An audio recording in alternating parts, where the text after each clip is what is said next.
வணக்கம். இந்தியாவுக்கும் ஈரானுக்கும் நடுல ஒரு ரகசிய ஒப்பந்தம் நடந்துச்சா?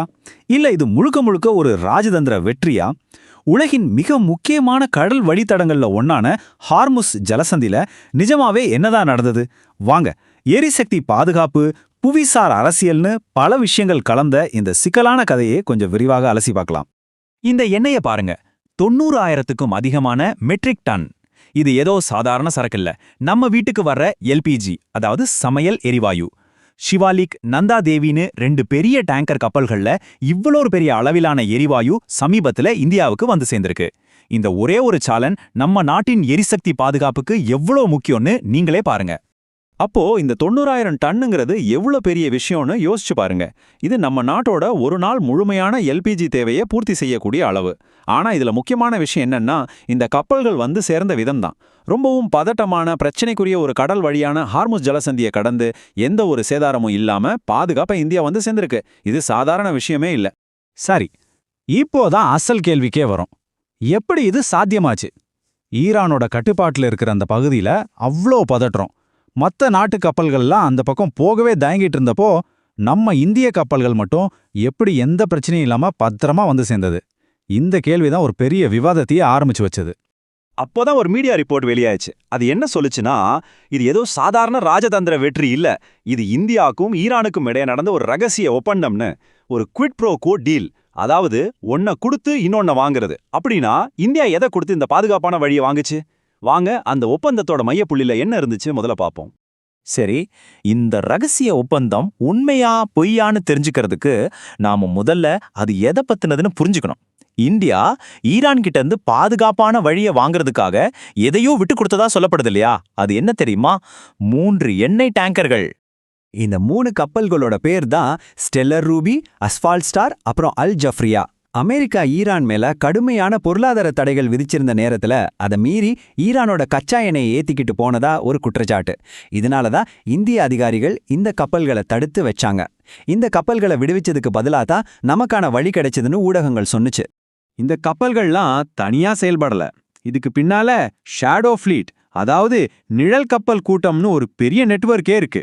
அமெரிக்காவோட தடைகள்னால ஈரானால நேரடியா எண்ணெய் விற்க முடியாது. அதனால இந்த மாதிரி கப்பல்கள் மூலமா அதோட உண்மையான ஓனர் யாருன்னு மறைச்சு கொடிய மாத்தி உலகம் புற எண்ணெயை வித்துட்டு இருக்காங்க. இது ஒரு கடல்சார் மறைமுக போர் மாதிரின்னு கூட சொல்லலாம். ஆனா இந்த வழக்கை விசாரிக்கும் போதுதான் ஒரு பெரிய ட்விஸ்டே வெளியில வந்துச்சு.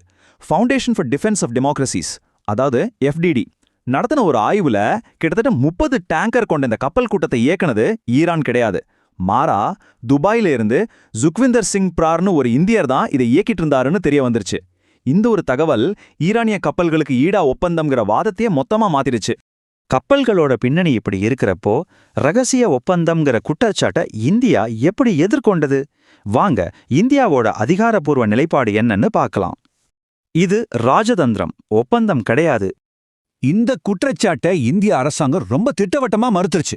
நம்ம வெளியுறவு அமைச்சகம் என்ன சொல்லுச்சுன்னா, நாங்க புடிச்சு வச்சிருந்த கப்பல்கள் ஈரானுடைய கிடையாது, அதுங்க ஐக்கிய அரபு அமீரகத்துல இருந்து ஒரு இந்தியாரால இயக்கப்படுது. அப்படி இருக்கும்போது ஈரான் கிட்ட நாங்க எப்படி பேரம் பேச முடியும்னு கேள்வி எழுப்பினாங்க. இதனால மீடியா சொந்த கதைக்கும் அரசாங்கத்தோட அதிகாரப்பூர்வ நிலைப்பாட்டுக்கும் நடுவுல ஒரு பெரிய வித்தியாசம் வந்துச்சு. இப்போ அடுத்த கேள்வி வருது. சரி, ஒப்பந்தம் எதுவும் இல்லைன்னா அப்போ அந்த வெற்றி எப்படி சாத்தியமாச்சு? இதுதான் நம்மள இந்தியாவோட உண்மையான உத்தி என்னன்னு பார்க்க வைக்குது. சரி, ஒரு ரகசிய ஒப்பந்தம் எதுவும் நடக்கலன்னா அப்போ இந்தியா என்ன உத்தியை தான் பயன்படுத்துச்சு? இது ஏதோ சிம்பிளான ஒரு டீல் இல்ல, ரொம்ப கவனமா திட்டமிடப்பட்ட ஒரு 2 முனை அணுகுமுறை. முதல் முனை பேச்சுவார்த்தை, அதாவது ராஜதந்திரம். 2வது முனை நம்ம கடற்படையோட பாதுகாப்பு. இந்த 2ம் எப்படி ஒன்னா சேர்ந்து வேலை செஞ்சதுன்னு இப்ப பார்க்கலாம். இந்த உத்தியோட முதற்பகுதி உயர்மட்ட ராஜதந்திரம். நம்ம வெளியுறவு அமைச்சர் ஜெய்சங்கர் அவர்களே நேரடியா இந்த விஷயத்துல இறங்கினாரு. இது ஏதோ இந்தியாவுக்கு மட்டும் நடக்கிற ஒரு தனிப்பட்ட பேச்சுவார்த்தை இல்லைன்னு அவர் ரொம்ப தெளிவா சொன்னாரு. பிரான்ஸ், இத்தாலி மாதிரி மற்ற ஐரோப்பிய நாடுகளும் ஈரான் கூட தொடர்ந்து பேசிட்டு தான் இருக்காங்க, இது ஒரு கூட்டு முயற்சிதான்னு சொன்னாரு. இது மூலமா இது ஒரு ரகசிய ஒப்பந்தம் இல்ல, இது ஒரு வெளிப்படையான ராஜதந்திர நகர்வுதான்னு அவர் தெளிவுபடுத்தினாரு. அடுத்ததா 2வது முனை, அதுதான் ராணுவ பாதுகாப்பு. சரி, ராஜதந்திரம் பேசி நம்ம கப்பல்களை பத்திரமா கொண்டு வரோம். ஆனா வழியில சோமாலிய கடற்கொள்ளையர்கள் மாதிரியான ஆபத்துகள் இருக்கே, அதனால நம்மளோட விலைமதிப்பற்ற எண்ணெய் மற்றும் எரிவாயு கப்பல்களை பாதுகாக்க இந்தியா ஆபரேஷன் ஷங்கல்ப்ங்கிற பேர்ல நம்ம கடற்படை கப்பல்களை ஏடன் வளைகுடாவுல நிறுத்தி வச்சது. இதோட நோக்கம் ஈரானை எதிர்க்கிறது இல்ல, நம்ம சொத்துக்களை பாதுகாக்கிறது தான். இந்த சம்பவம் வெறும் இந்தியாவுக்கும் ஈரானுக்கும் நடுவுல நடந்த ஒரு விஷயம் மட்டும் கிடையாது. இது ஒரு பெரிய உலகளாவிய சதுரங்க ஆட்டத்துல நகர்த்தப்பட்ட ஒரு முக்கியமான காய். யோசிச்சு பாருங்க, உலகத்தோட மொத்த எண்ணெய் விநியோகத்துல 20% இந்த ஒரே ஒரு பாதை வழியா தான் நடக்குது. அப்போ இங்க நடக்கிற ஒவ்வொரு சின்ன அசைவும் உலக அரங்கிலேயே பெரிய தாக்கத்தை ஏற்படுத்தும். மத்த நாடுகள்லாம் இதை எப்படி பாக்குதுன்னு தெரிஞ்சுக்க வேண்டாமா? உலகத்தோட எண்ணெய் போக்குவரத்துக்கு ஒரு தமனி மாதிரி இருக்கிற இந்த வழியில ஏற்பட்ட இந்த குழப்பம் நாம எதிர்பார்த்த ஒரு விளைவை தான் ஏற்படுத்துச்சு. சர்வதேச சந்தையில கச்சா எண்ணெயோட விலை ஒரு பீப்பாய்க்கு $153 மேல போயிடுச்சு. இது எல்லா நாடுகள் மேலையும் தாக்கத்தை ஏற்படுத்தும். அமெரிக்கா தரப்புல இருந்து பார்த்தா இது அவங்களுக்கு ஒரு பெரிய ஏமாற்றத்தையும் விரக்தியையும் கொடுத்திருக்கு. ஏன்னா இந்த பதற்றத்துக்கே காரணம் அமெரிக்கா விதிச்ச பொருளாதார தடைகள் தான்.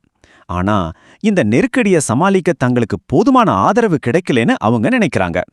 முன்னாள் ஜனாதிபதி ட்ரம்ப் என்ன சொன்னாருன்னா, கனடா மாதிரி எங்களோட நெருங்கிய நேட்டோ நட்பு நாடுகள் கூட எங்களுக்கு உதவ முன்வரல, அமெரிக்கா தனியா தான் போராடுதுன்னு வெளிப்படையாவே சொன்னாரு. இதே சமயத்துல ஐரோப்பிய நாடுகள் இப்போ இந்தியாவை ஒரு நம்பிக்கையோட பார்க்க ஆரம்பிச்சிருக்கு.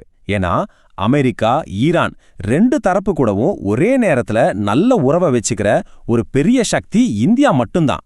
அதனால இந்த பதற்றத்தை தணிக்கிறதுக்கு இந்தியா ஒரு நல்ல மத்தியஸ்தரா செயல்பட முடியும்னு பல ஐரோப்பிய நாடுகள் நம்புது.